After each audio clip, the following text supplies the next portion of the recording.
Forget frequently asked questions. Common sense, common knowledge, or Google. How about advice from a real genius? 95% of people in any profession are good enough to be qualified and licensed. 5% go above and beyond. They become very good at what they do, but only 0.1% are real geniuses. Richard Jacobs has made it his life's mission to find them for you. He hunts down and interviews geniuses in every field: sleep science, cancer, stem cells, ketogenic diets, and more. Here come the geniuses. This is the Finding Genius Podcast with Richard Jacobs. Quick note before we begin, the Finding Genius Foundation, as part of the Finding Genius Podcast, has recently completed a book about understanding viruses. So the creation of this book was to interview 100 virologists, ask them a lot of deep, difficult questions, take the most difficult questions, and then re-interview the top 25 or so and ask them the hardest questions I could think of.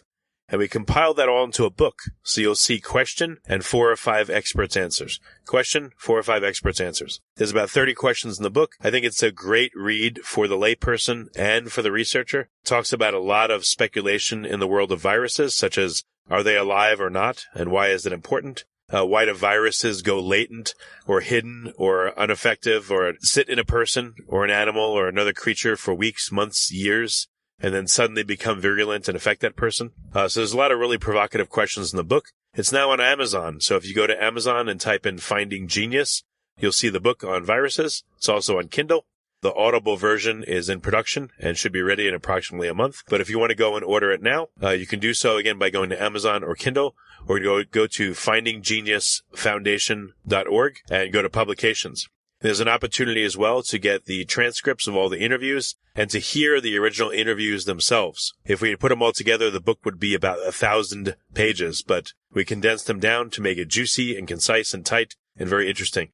So I hope you'll check out the book. We're now working on one about cancer, but this is going to be our goal is 3 times a year to come out with these masterclass books that I think will inspire new scientific research, and I hope you'll check it out. Thank you. Hello, this is Richard Jacobs with the Finding Genius Podcast, now part of the Finding Genius Foundation. I have Xi Huang. He's an assistant professor in the Department of Molecular Genetics at University of Toronto. And we're going to talk about his studies, which appear to be the physical properties and mechano-electrical chemical signaling in cancer. So, Xi, thank you for coming. Thank you for having me, Richard.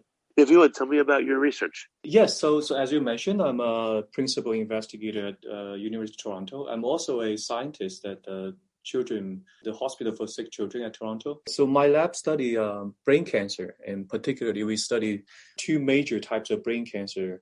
One is called medulloblastoma, which is the most common type of brain cancer in children. The other one is called glioma, so that's the most common type in adults. Particularly, we actually study very heavily on how mechanical forces, so mechanical forces includes compressive force, tensile force, or it could be in a shear stress form, and how those various forms of forces is sensed by the cancer cells and how the tumor cells respond to those mechanical forces. Well, how do normal cells and tissues respond to different stresses or torsions or things like that? Yeah, that's a great question. Actually, I always tell my lab members that force is everywhere, like every single cell, or you can imagine every single molecules in every cell constantly experience all type of forces. So that certainly includes so-called normal or non-tumor cells. Like, you can imagine when cell divide, when cell move, when there's other extracellular protein depositions, that will cause all type of forces that can be sensed and perceived by cells. So during normal development, people actually know that brain cells, such as a neural stem cell, can respond to mechanical forces, and that in turn regulate different properties of a neural stem cell that eventually shape our final brain. So what are you observing in tumors? Like, what are you doing this in vitro? How do you subject the tumor to different stresses to measure what it will do? Yeah, so we use a couple of different model systems. Certainly, we do in vitro studies. We culture either primary brain tumor cells from mouse models, or we culture patient-derived cell lines. But beyond the cell culture, we also use 2 different genetic model systems. So one is called Drosophila. You might know that's commonly known as fruit flies.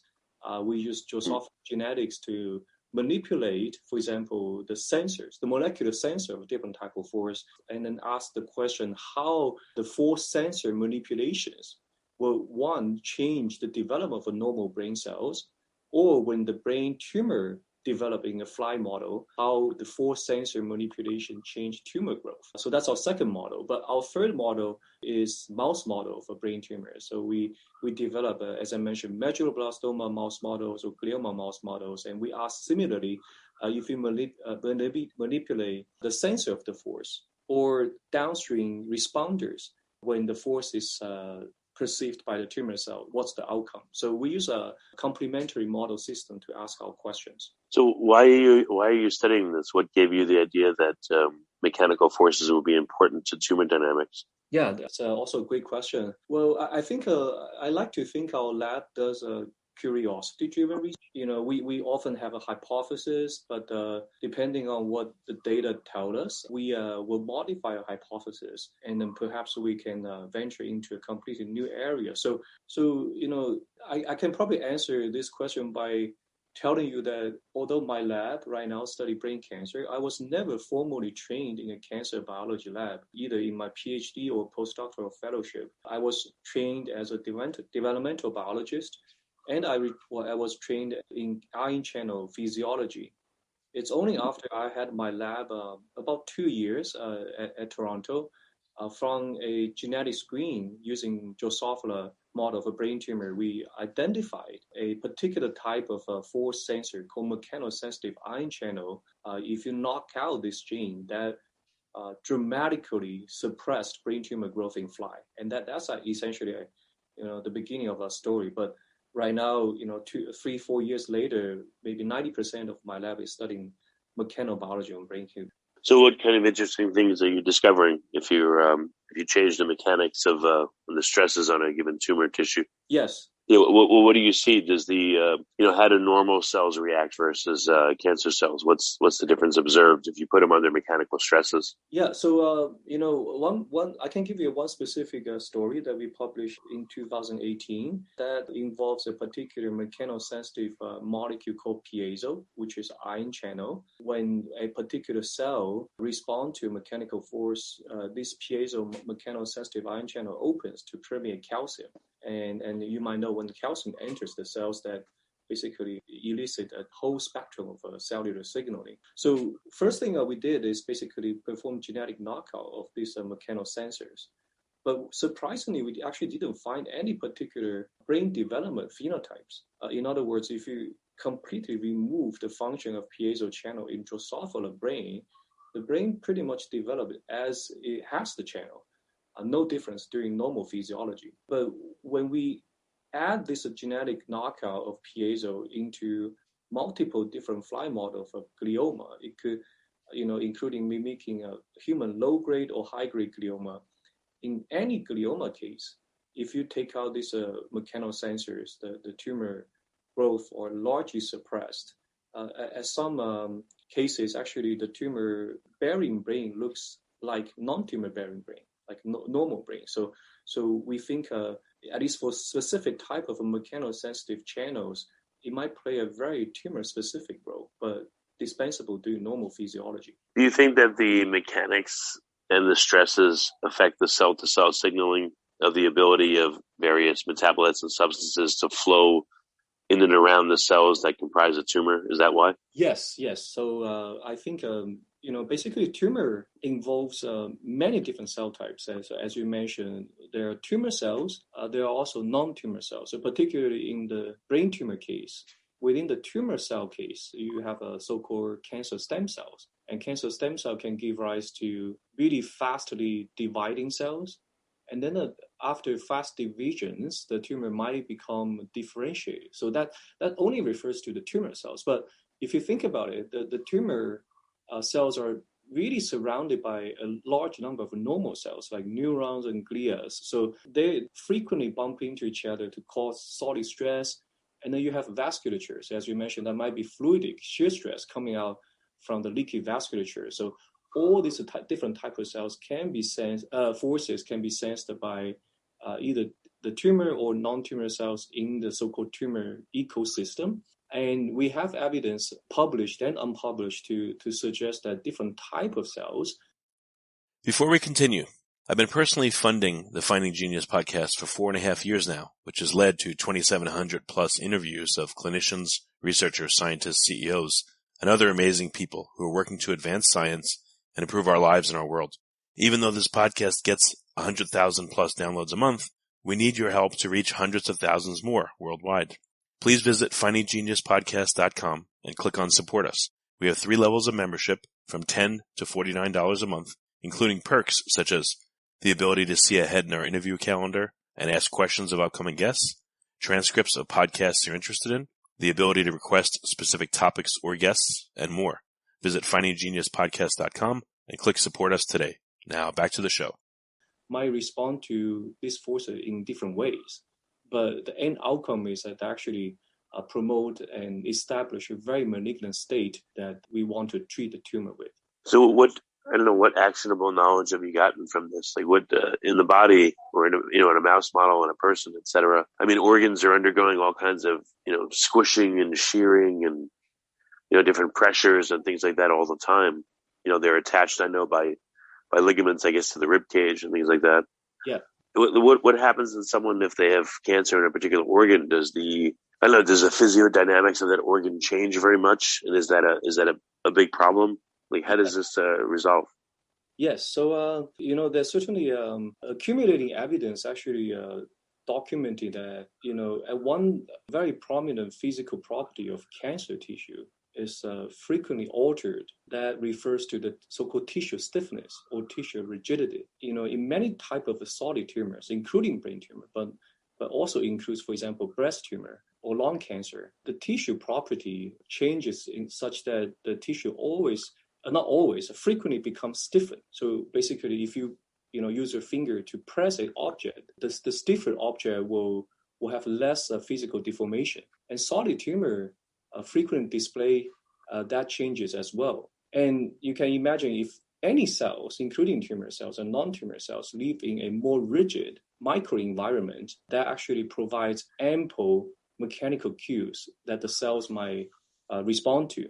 So what we found is, the mechanosensitive ion channel piezo, for example, is a key sensor for the stiffness value of the microenvironment a cancer cell lives. And that tissue stiffening frequently promote tumor growth. But you can imagine if you take out a molecular sensor for this tissue stiffening, i.e. this piezo channel, then the tumor cells lost its capacity to sense this critical change in their physical microenvironment.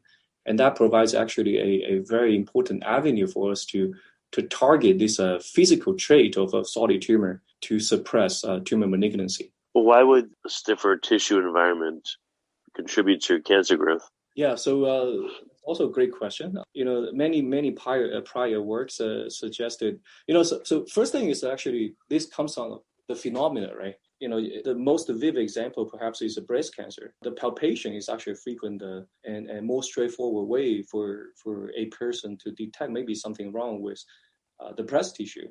But that actually directly refers to the change the tissue stiffness. It becomes stiffened, it becomes more rigid.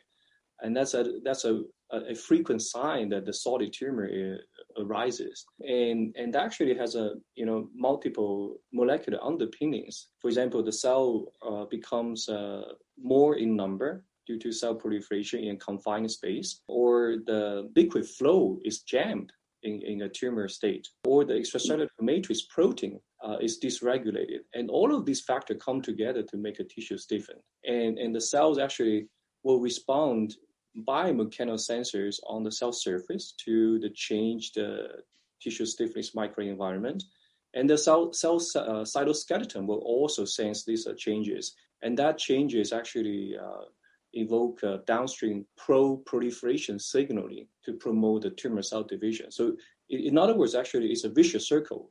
So when you have this physical change in their microenvironment, the tumor cells will sense this, and then they will promote cell division. But when you have more cell division, the tumor cell number increases, and then a further increase the tissue stiffening. So it's really a feed-forward mechanism for solid tumor to promote its malignancy. So we think if you take out a key piece of this puzzle, which is the sensor of the change the tissue stiffness.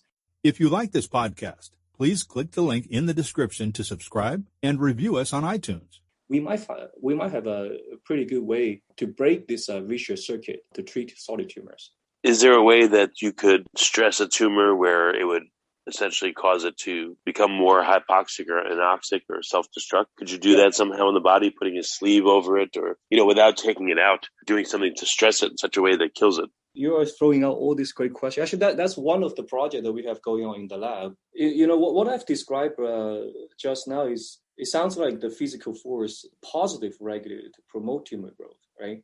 Then we develop potential ways to mitigate or decrease the cell's sensitivity to physical force. But just like anything else, just like any other biochemical signaling pathways, I think everything has a window in biology. So like you said, if you go to the other extreme, if you provide too much physical force, would the cancer cell actually lose its ability to adapt and to cope, and maybe they will break down? Indeed, that is actually one project that we have going on in the lab. We are basically using nanomaterials that can be mobilized by targeted magnetic field. And so the concept is, if we provide really, really high level of mechanical stimulations, can that basically physically tear apart the cancer cells? They are no longer able to cope with this mechanical stress, and would that actually be tumor suppressive? And it's still early days, but actually the answer appears to be yes. And then we can actually potentially use nano technology to apply too much stress, too much force on the tumor cells to destroy them. Are there particular cancers that for some reason appear to be more susceptible? I mean, liquid cancers obviously wouldn't work, but solid tumors. But amongst the solids, is there particular ones you're focusing on that seem to be more amenable to this? Yeah, great question. So my lab, focus on brain cancer. I can theorize, but I cannot say with certainty other type of cancers that we haven't studied. But perhaps related to your question, even within the brain cancers, like I mentioned, there are multiple different cancer cell types. For example, there are cells with stem cell property that they do not frequently divide, but that's actually one mechanism that they evade the conventional chemotherapy or irradiation. But they are the culprit of tumor recurrence, and they can give rise to non-cancer stem cells, which can fastly divide and repopulate the tumor post-therapy. So we indeed find a very different mechanical sensing abilities among the cancer stem cells versus non-cancer stem cells. So they actually have a whole set of a different machinery that they can use to sense different type of force, and the outcome of applying the same amount or same type of force on cancer stem cells versus non-cancer stem cells are also different. So I can answer with certainty that the different cancer cell type have a different ability to sense and respond to force. And I suspect that different tumor type also have similar properties as well. I know you're focused on brain cancer, and so far as I know, there's no metastases with brain cancer, but I guess they're localized in the brain. But I would think that the mechanical stresses in the brain would be very different. I guess the intracranial pressure would build very quickly as a tumor forms. So what have you noticed as, again, tumors form and progress and grow bigger, especially because, again, it's a pressurized environment? What happens? Yeah, so it's really fantastic questions. I should say, one of the pioneers in this field in terms of studying cell and tissue mechanics in cancer is Rakesh Jain. His lab actually published recent papers on, just as you mentioned, how the increased intracranial pressure due to intracranial tumor growth affects both tumor growth as well as non-tumor cells, i.e. neurons. And what they reported is actually the increased intracranial pressure will be quite detrimental to the neurons that's next to the growing tumor, and in terms of inducing neuronal cell death. And then they identify potential ways to alleviate this intracranial pressure increase dependent on neuronal cell death. So in terms of our work, we actually also found really fascinating changes in the intracranial pressures in mouse model of medulloblastoma, for example. We also found evidence that the surrounding non-tumoral cells, including neurons and glias, are really influenced by the ever-expanding tumor mass. and that their response include cell death, but it's not, the consequence actually goes beyond cell death. As you mentioned, it might change the neuron and glial cell metabolism. It might change the morphology. It might also change, the nutrient flux between the vasculatures and also neurons and glial cells. So it's really fascinating area, largely underexplored, and it could be many answers that should come out in the future. Have you been able to probe or study a tumor, even if it's been resected or not, and look at the pressures at different points inside a tumor and make a mapping? Of a tumor of, let's say, a centimeter or two, Yes. What does it look like? What do the pressures look like? And how does that govern the morphology of the tumor? Yeah, that's a very good point. I think that actually brings up another very important concept, which is heterogeneity. You might know that, heterogeneity is actually the culprit of failure for cancer therapies. And to say the vast majority of cancer researchers focus on studying so-called genomic or genetic or biochemical signaling heterogeneities. Can, imagine there are all kinds of so-called different targeted therapy available that suppress or manipulate the function of a defined receptors on the cells. But the cancer is so heterogeneous such that if you basically kill 99% of the cancer cell that respond to that targeted therapy, if you have a heterogeneous small clonal population that resist or do not express the targeted receptors, that might promote the tumor recurrence. So, but our work actually suggests that the mechanical heterogeneity is actually a very important physical trait in cancer as well. So take tissue stiffness as an example. We can, and actually we are measuring tissue stiffness within the same mouse, and we're hoping to do in the same human tumor. And what we found is amazing. Depending on the geographical location of the focal measurement point, the tissue stiffness can vary greatly. So at some area, the tissue stiffness, the local regional tissue stiffness within medulloblastoma can be as comparable as a non-tumor region. But at some other area in the same brain, in the same tumor, it can actually display maybe 10, 20-fold of a stiffer local regional stiffness. And we think actually that can translate into different outcomes. How does the tumor cells residing at different places respond to this so-called tissue stiffness heterogeneity? And that's a fascinating area to study.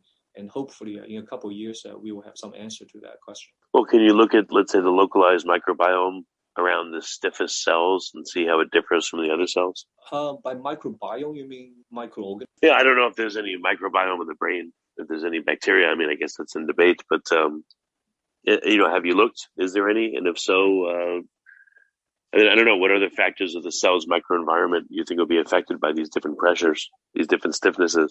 Well, I guess just quickly answer your question about microbiome. I think there's some emerging evidence of microorganism presence in the brain, and particularly in some diseased state in the brain where the vasculature is compromised. But we have not looked into that.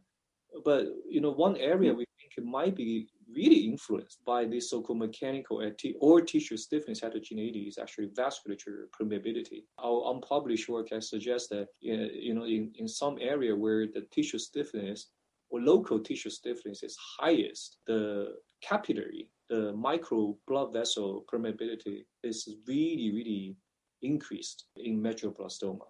And we have actually data to show that is a direct outcome of the mechanosensing property of the endothelial cell which lines the capillary, as well as cancer cells that wraps around the capillary. So in short, I think the local mechanical heterogeneity has a profound influence on the tumor properties. I don't know, what other experiments are you doing right now in this regard?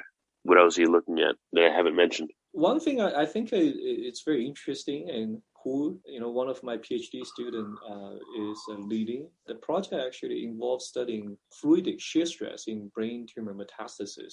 So you touched a bit about brain tumor metastasis. That indeed is very it could be different between primary brain tumor types. In the particular case of medulloblastoma, metastasis does happen, and they do happen in a way that medulloblastoma mostly arise at the cerebellum, which is the hindbrain region. But in some patients, the tumor cells can metastasize to, for example, forebrain or throughout the spinal cord. So there are evidence to suggest that there are two ways for medulloblastoma tumor cells to metastasize to other regions.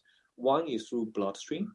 They can enter a blood vessel, and then they can flow with the blood and then to other places and seed and grow. They can also circulate within the so-called cerebral spinal fluid. So that's a particular transparent fluid that circulates within our central nervous system.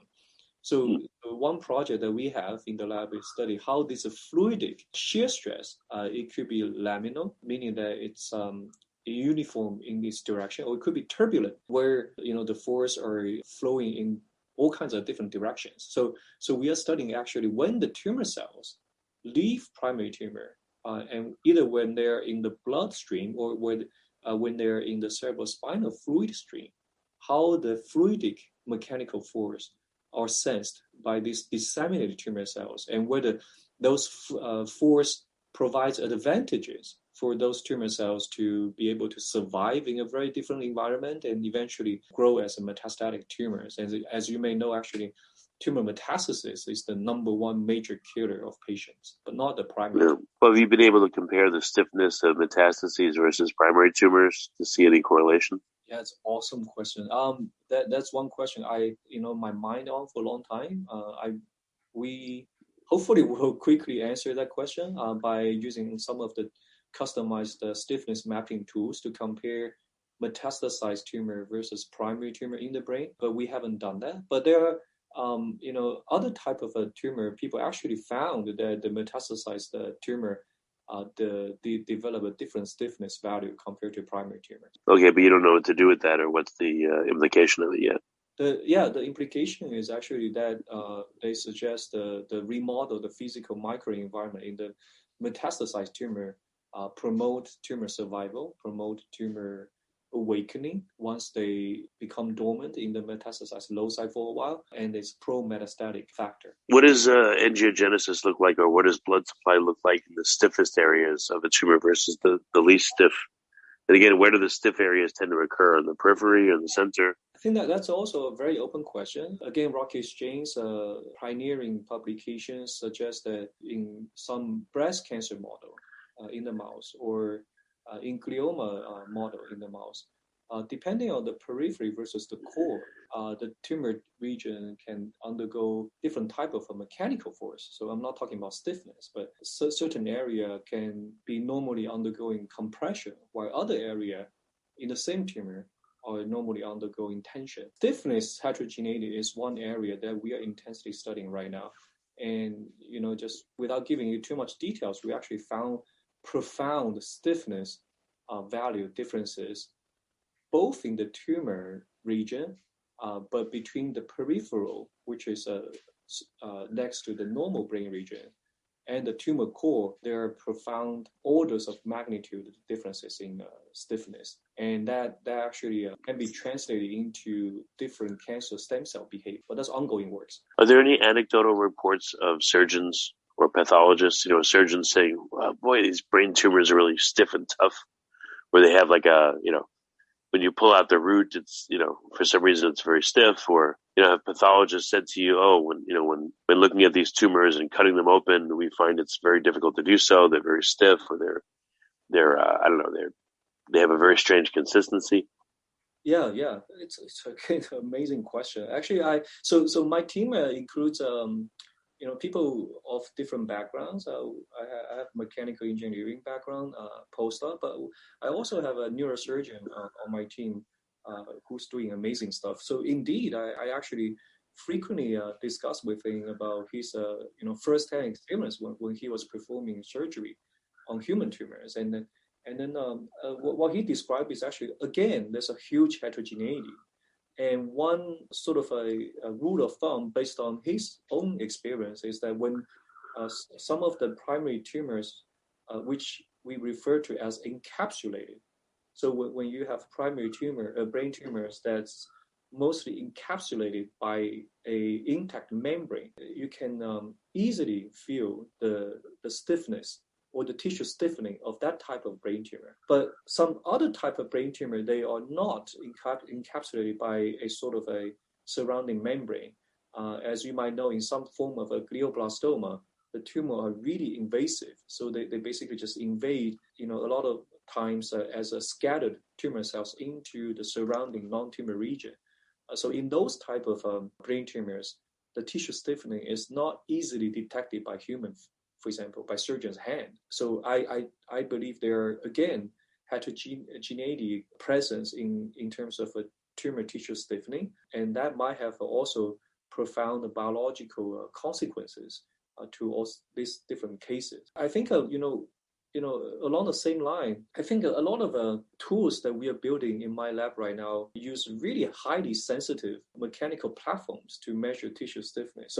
So I should mention that sometimes even a human finger cannot feel tissue stiffness variations, but that does not rule out the possibility that if we use more high accurate sensitive method to really systematically compare tissue stiffness, we might see subtle changes in those cases. Have you been able to correlate genetic mutations with stiffness? The cells in an area that are very stiff, what do they look like genetically versus in areas that are not as stiff, or the epigenetics of them? Yeah, I think, again, that's a fascinating open area. We have not tried to correlate with the genetic mutations or, genomic aberrations to physical property yet. Certainly, that's one thing that we like to connect in the future or in the near future. But in some other cases, without directly comparing these two aspects, we do find a particular type of signaling pathway activation actually lead to very reproducible tissue stiffening in mouse medulloblastoma. So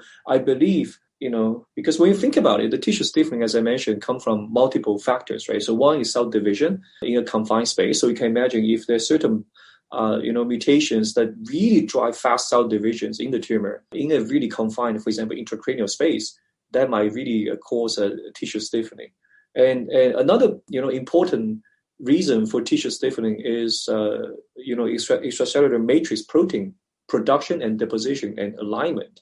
So if there's certain pathways that has a strong effect on those aspects, I imagine those pathway activation will also lead to ECM-driven tissue stiffening. But there's no very systematic study yet, but we like to venture into this area as well. Oh, what do you mean ECM stiffening? Were you talking about epithelial to mesenchymal transition, or was it a different acronym?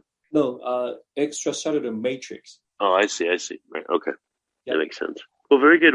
What's the best way for people to find out more about your work, Xi? Where can they go? I will refer them to my lab website, or just basically Google my name and University of Toronto. They should be able to find more information about our research. Okay. Well, very good. And last question, Xi, what do you think is possible in the next year or two in terms of your research? Is there anything you're getting really close to understanding, or you think it's going to be a very long road ahead? I think, as you know, I think the science are never ending. There's no really a sort of a timestamp that we will achieve anything. But as I mentioned, we have a pretty diverse and good sized group, and everyone leads at least one project in the lab. In terms of, the outcome from my lab, I can foresee that we will continue our study in mapping tissue stiffness heterogeneity in brain tumors and understand what's the role of the heterogeneity in terms of mechanical properties in the next couple of years. We should have some answer to that. We also should have answer in terms of the very interesting project I mentioned about the studying fluidic force when the tumor cells disseminate into blood or cerebrospinal fluid. And how does fluidic force change the ability for those primary tumor cells to metastasize? So I hope we will have some answer about that question as well in the next couple of years. But really, I think we just perform curiosity and sometimes serendipitous research, and we'll just see how our data lead us. Well, very good. Xi, well, thank you for coming on the podcast. I really appreciate it. Thank you, Richard. It's my pleasure. If you like this podcast, please click the link in the description to subscribe and review us on iTunes. You've been listening to the Finding Genius podcast with Richard Jacobs. If you like what you hear, be sure to review and subscribe to the Finding Genius podcast on iTunes or wherever you listen to podcasts. And want to be smarter than everybody else? Become a premium member at findinggeniuspodcast.com. This podcast is for information only. No advice of any kind is being given. Any action you take or don't take as a result of listening is your sole responsibility. Consult professionals when advice is needed.